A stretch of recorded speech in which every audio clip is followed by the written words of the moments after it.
Oke, selamat siang, selamat datang di sharing session. Waktunya hadir, terima kasih banyak.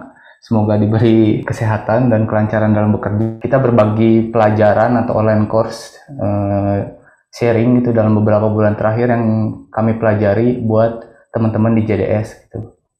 Nah, saya di sini bakalan nge-share tentang gimana caranya bikin video atau seorang konten kreator video gitu, dan ada bonus dan bagaimana cara mendapatkan uang tambahan gitu. Saya di sini bakalan fokus ke salah satu platform. Jadi di video online course-nya itu fokus sebenarnya kita harus milih sebenarnya untuk menjadi seorang istilahnya konten kreator atau youtuber gitu. Kita sebaiknya di awal fokus terhadap salah satu platform yang akan kita mulai gitu. Jadi hal pertama secara teknis dulu, hal pertama yang harus kita mulai ya bikin channelnya gitu. Sebenarnya banyak kan, ada TikTok video juga, terus sekarang ada Reels juga video gitu, based on video gitu. Terus ada banyak snack video, Facebook Watch. Cuma si YouTube ini eh, menjadi sangat bagus untuk memulai karena barrier to entry-nya cukup tinggi, jadi nggak semua orang memulai dengan experience yang sama gitu. Jadi dia kalau ingin serius, kita juga bakalan terdorong untuk serius gitu. Mereka semua bakalan terdorong gitu untuk menjadi content creator yang serius gitu. Terus di sini juga di YouTube ya, jalur monetisasinya juga jelas, ada komunitas besar gitu, komunitas grup-grup yang mendukung. Saya pernah cek beberapa, kayak misalnya keluarga YouTube pemula gitu, di beberapa grup tuh banyak, ada di Quora, ada di Facebook juga. Nah, si Google juga sudah dari dulu ya memprioritaskan kreator itu sebagai partner gitu, nggak kayak Instagram tuh baru beberapa tahun terakhir memisahkan kreator dan user biasa gitu. Nah, kalau si YouTube ini udah dari lama, dia memang mentreat kreator itu sebagai partner. Jadi saya sangat merekomendasikan untuk yang baru mulai ingin jadi YouTuber gitu, tertarik, milih platform ya YouTube aja, video konten kreator gitu. Nah, di sharing kali ini juga saya diajarin untuk gimana caranya untuk memulai. Bingung kan awalnya, tentukan dulu katanya tuh goals and values, karena fondasi dalam nge-YouTube adalah gimana caranya nge-treat kita sebagai seorang artis gitu, seorang artis dalam ini seniman gitu maksudnya. Caranya gimana? Terus caranya ya pertama bikin goals dulu, untuk siapa konten yang akan kalian buat, terus untuk apa apa yang mau disampaikan gitu, terus bagaimana cara menyampaikannya, apakah mau dengan cara eh, apa talking head gitu, maksudnya orang ngomong bicara tentang opini gitu, atau mau menyampaikan misalnya ngegambar, konten gambar, berarti kita sharing hasil karya kita gitu. Banyaklah jenis-jenis cara menyampaikan juga. Terus yang paling penting juga, ini values yang ingin diberikan katanya. Nah, values ini bisa kita breakdown nih dengan ada sebuah metode menarik gitu, yang bakal aku sharing juga di next. Nah, ini ini metode yang cukup works ya buat saya. Oke, lanjut. Metode ini membantu memudahkan menemukan audiens yang membutuhkan value yang kalian berikan. Jadi kayak misalnya eh, nilai apa sih yang ingin kalian berikan, terus kalian tuh jago di mana, suka di mana, itu nanti bakalan kita selipkan di berbagai macam konten yang kita bikin, dan video-video yang akan kita buat gitu. Ini contoh yang pernah saya buat dulu pas lagi ngejalanin online course ini. 3 value. Yang pertama yang saya bikin adalah high value. Jadi konten yang ku sampaikan harus memiliki nilai manfaat tinggi, enggak cuma sekedar prank-prank gitu ya, model-model prank gitu kan mungkin nilai manfaatnya murni hiburan gitu. Nah, tapi di samping itu juga harus ada unsur hiburannya, misalnya dengan sedikit menyelipkan unsur-unsur punchline komedi misalnya.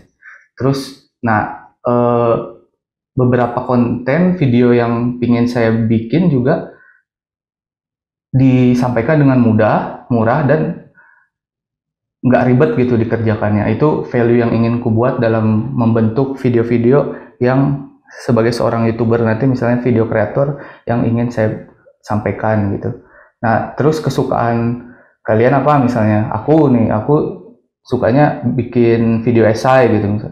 Suka sering baca buku-buku gitu. Terus kadang sering suka juga nonton-nonton opini-opini orang gitu. Terus kadang baca-baca berita jurnalistik yang cukup mendalam gitu. Nah, itu tuh saya menyukainya dan mencoba untuk merecreate gitu ya, expertise saya gitu. Terus tentu aja filmmaking gitu kan, sehari-hari juga kerja sebagai videographer, pasti ini juga salah satu expertise. Terus yang ketiga suka juga ngobrol, diskusi gitu ya bareng teman-teman gitu, tentang apa aja sih, tentang kadang ngobrolin ekonomi, kadang politik, ya ngalor ngidur gitu. Nah, ini tiga ini bakalan saya pakai gitu. Itu juga bisa kalian terapkan gitu ya teman. Nah, waktu itu saya sharing ini, akhirnya saya buat tuh beberapa bulan terakhir saya bikin, ini dia hasilnya. Ini akhirnya setelah menjalankan online course itu saya bikin ini. Yang pertama, yang atas ya, yang paling atas tuh editing multimedia, itu semua tentang tutorial filmmaking. Ini di sini lumayan sih penontonnya sebenarnya, ada yang nyampe 1000 gitu ya, yang review ini ada 1000 views. Terus yang ini ada video essay ini saya nge-review Atomic Habit, buku Atomic Habit ya, mungkin kalian juga udah pernah baca mungkin ya, tentang bagaimana membentuk kebiasaan hidup yang lebih baik gitu. Terus yang unexpected ini, yang ngobrol-ngobrol ini sebenarnya, ini saya ngobrol-ngobrol tentang lagi ada temen gitu, saya todong aja pakai handphone gitu, langsung yuk bikin video yuk gitu, kita ngobrolin tentang Danau Toba, Geopark gitu, terus ngobrolin tentang politik gitu. Ternyata viewsnya lumayan gitu, sampai 7.000, kadang-kadang ada yang 5.000 gitu. Dalam beberapa bulan ya lumayan lah gitu. Ini sharing dari hasil pembelajarannya, ternyata cukup mudah, ternyata sebenarnya secara teknis buat teman-teman yang mau ngelakuin juga gampang sebenarnya. Pertama, bisa temuin ide di sekitarmu, misalnya ini kalian punya teman siapa gitu, dia senang UX writing misalnya, atau UX researcher gitu, atau dia senang psikologi gitu. Nah, ngobrol aja di situ, bisa ngobrol terus ulas poin-poin apa yang pingin dibahas gitu. Nah, caranya secara teknis kita gampang, tinggal tuliskan aja poin-poin yang ingin disampaikan. Ini contohnya, ini skripnya yang kemarin saya buat. Misalnya ini apa, tuliskan aja poin-poin berupa poin-poin gitu ya. Nah, di situ nggak usah terlalu stripe itu, karena akan menghambat kreativitas pada saat kita produksi. Yang kedua, produksi tentu aja lanjut. Di YouTube ternyata setelah saya bereksperimen, tidak peduli kualitas videonya. Jadi yang mengagetkan kan tadi, padahal pakai HP-nya juga HP Xiaomi jelek gitu ya, yang lama. Tapi ternyata itu yang paling bagus gitu. Pada yang satu lagi sempat pakai kamera Sony gitu, malah nggak ada yang nonton gitu. Dan faktanya juga di lapangan, kalian juga pasti udah tahu kalau banyak YouTuber yang pakai HP doang tembus 1 juta. Ternyata itu benar gitu, terjadi di saya juga gitu. Terus editing dan upload gitu.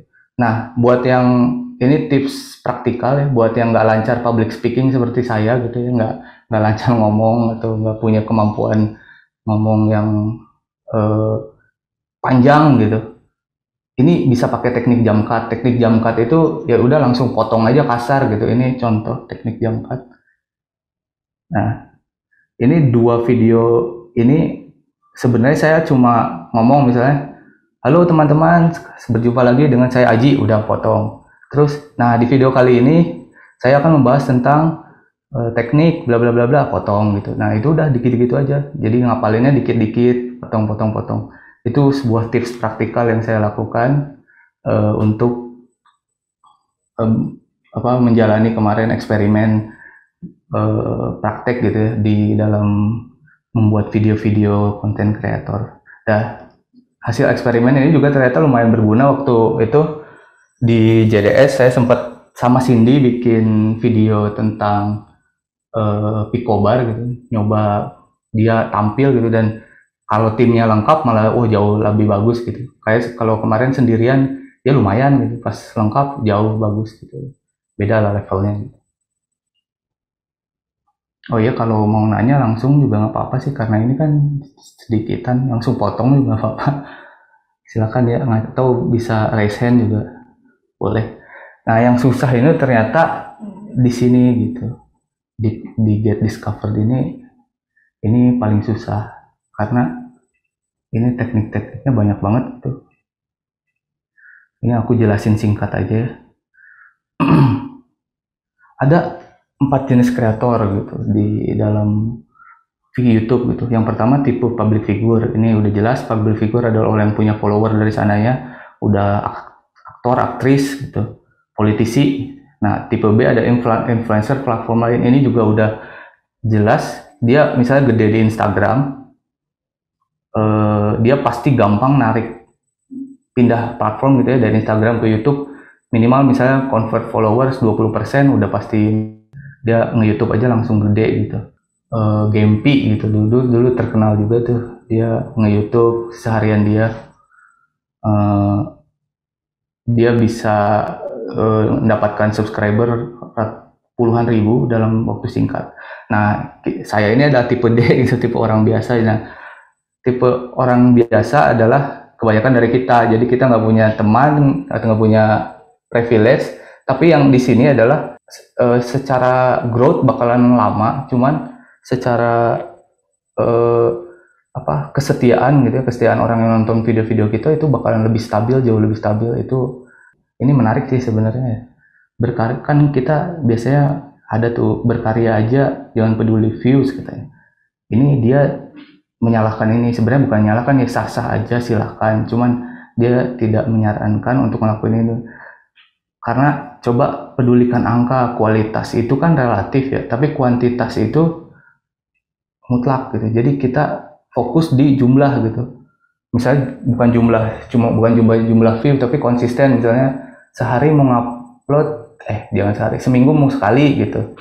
Nah, itu kuantitasnya jelas tuh. Mana kita pilih mana yang ternyata works gitu. Kalau di kasusku ternyata yang ngobrol-ngobrol gitu banyak yang nonton gitu, sama yang tutorial tuh lumayan banyak gitu, bisa sampai 1000 gitu. Tapi yang nge-review buku kayak gitu-gitu tuh cuma 100 nontonnya, jadi padahal effortnya lumayan gede gitu.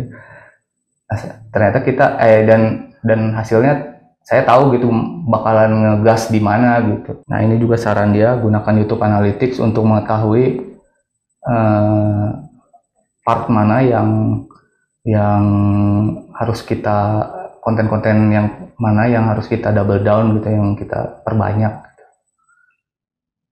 Dan ini pahami aturan mainnya. Jadi kalau di quotes-nya kan, kalau kata pepatah, first you play by the rules, then you play by your heart gitu. Jadi kita harus tahu dulu gitu aturan main di YouTube itu kayak gimana, karena ini setiap platform unik gitu, pasti beda-beda. Kalau di YouTube thumbnail itu paling menjual gitu.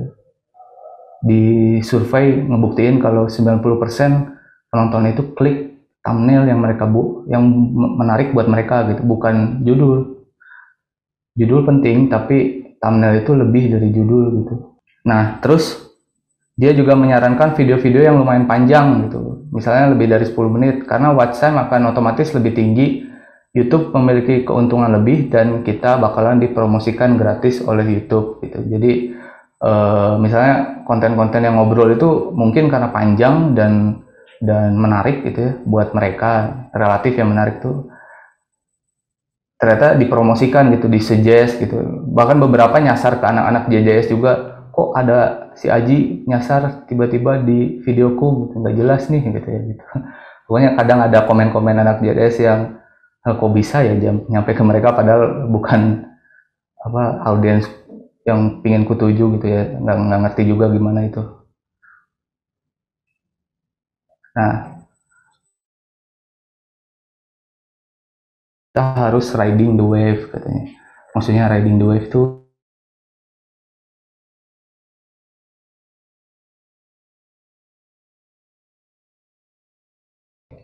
isu apa gitu ya, isu yang climate change lagi rame itu dari hari ini tuh dari Ibu Siti Nurbaya yang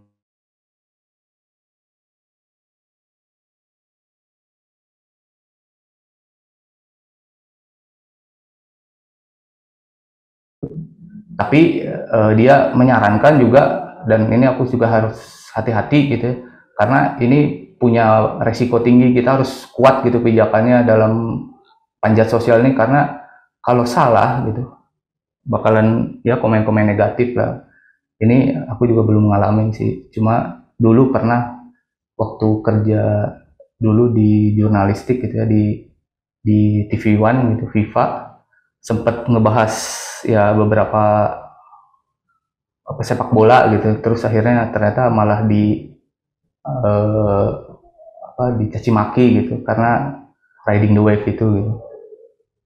Kalau kita pijakannya kuat gitu ya, bahasannya kita enak gitu, bakalan lupa gitu, katanya gitu, bakalan lupa kalau ini tuh sebenarnya lagi panjat sosial, karena mereka nikmati konten kita gitu.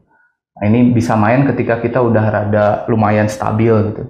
Dia tidak menyarankan untuk panjat sosial di awal gitu. Nah, ini terakhir, nggak terakhir kalau misalnya masih ada beberapa dikit lah.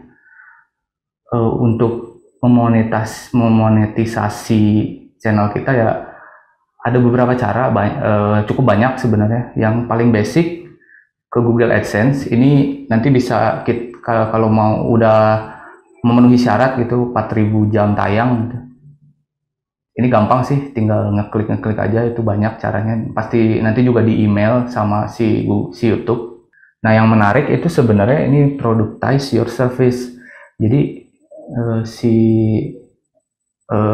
dia dan aku juga memahami ini, kalau kita menggunakan keahlian kita jadi sebuah produk itu bakalan jauh lebih besar mendapatkan uangnya dibandingkan cuma sekedar dapat dari iklan gitu. Karena ini ya jelas ya, misalnya kita bikin digital produk ya, cost yang kita ambil bakalan sama ketika kita menjualnya gitu. Misalnya kita nge-convert 5% aja dari orang yang nonton kita, itu pasti udah puluhan juta sih kita dapatnya.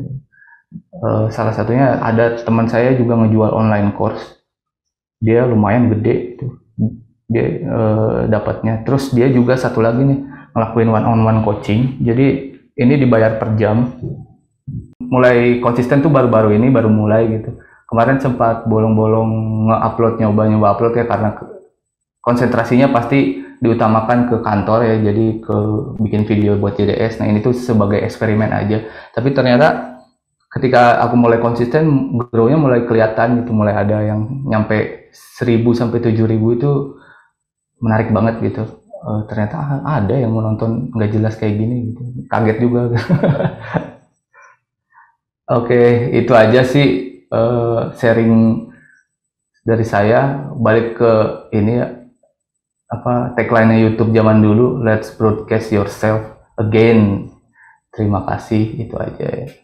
Kalau teman-teman mau sharing pengalaman-pengalaman kontennya boleh juga sih.